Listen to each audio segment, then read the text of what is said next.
Hello friends, welcome you all. इस video में आज हम बात करेंगे प्राइस टू अर्निंग रेशियो के बारे में, जो कि कैलकुलेट हम करते हैं किसी स्टॉक का जो प्राइस है वो सस्ता है या महंगा है उसको जानने के लिए। पर्टिकुलर जो स्टॉक कंपनी है तो उसको हम अगर इन्वेस्ट करना है उस कंपनी में, तो सबसे पहले हम पीई कैलकुलेट करते हैं या उसका पीई देखते हैं। उससे हमें पता चलता है कि एट प्रेजेंट हमारा जो उसमें इन्वेस्टमेंट होगा वो महंगे दामों पे होगा या सस्ते दामों पे। तो सबसे पहले जानते हैं जो पीई रेशियो है उसको हम पहले कैसे कैलकुलेट करते हैं। पी रेशियो कैलकुलेट करने के लिए जो स्टॉक का शेयर का प्राइस है वो हमें यहाँ पर लेना होता है और उसको डिवाइड कर देना होता है ईपीएस से, यानी कि अर्निंग पर शेयर।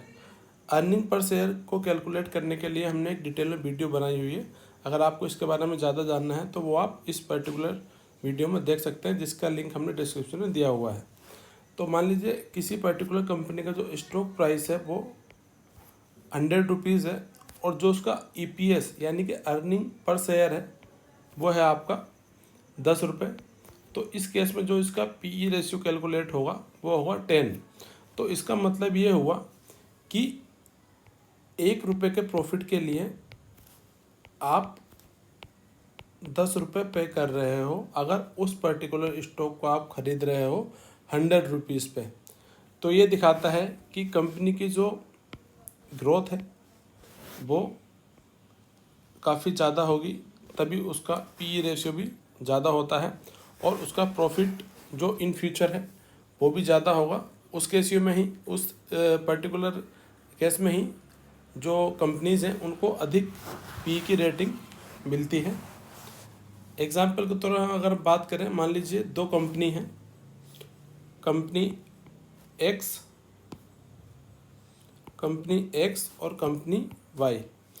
तो जो कंपनी एक्स है उसका मान लीजिए जो स्टॉक का करंट प्राइस है वो है 500 रुपीज़ और जो कंपनी वाई है उसका स्टॉक का जो प्राइस है वो भी मान लीजिए 500 रुपीज़ है। और जो इसका ईपीएस है, earning per share, first company का वो है मान लीजिए 10 रुपीज़ और जो दूसरी कंपनी है उसका ईपीएस है मान लीजिए 20 रुपीज़।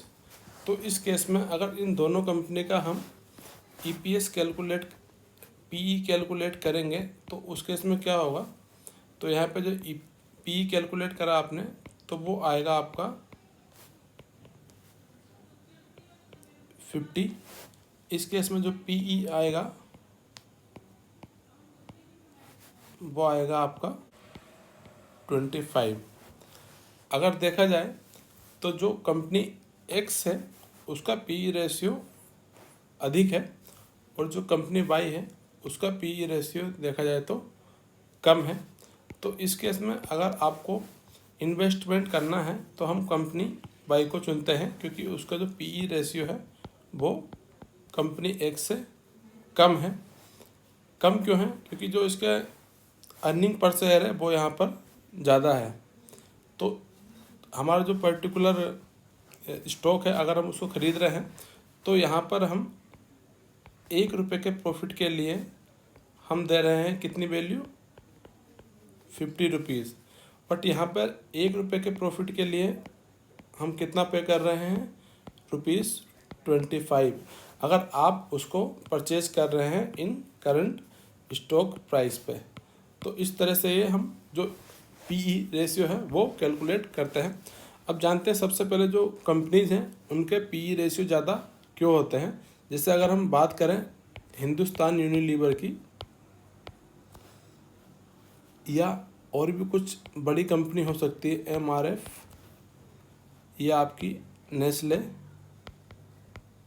इन पर्टिकुलर्स कंपनियां क्या होता है कि जो इनकी ग्रोथ विजिबिलिटी है वो बहुत ज़्यादा है और देखा जाए तो ये सब मार्केट लीडर भी हैं।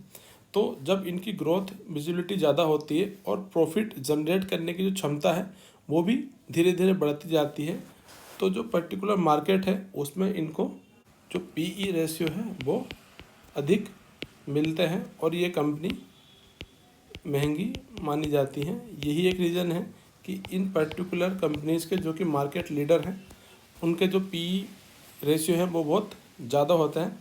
जब मार्केट कभी फॉल होती है तो इनके पीई रेशियो भी घट जाते हैं, क्योंकि जो इनका स्टॉक प्राइस है वो भी घट जाता है।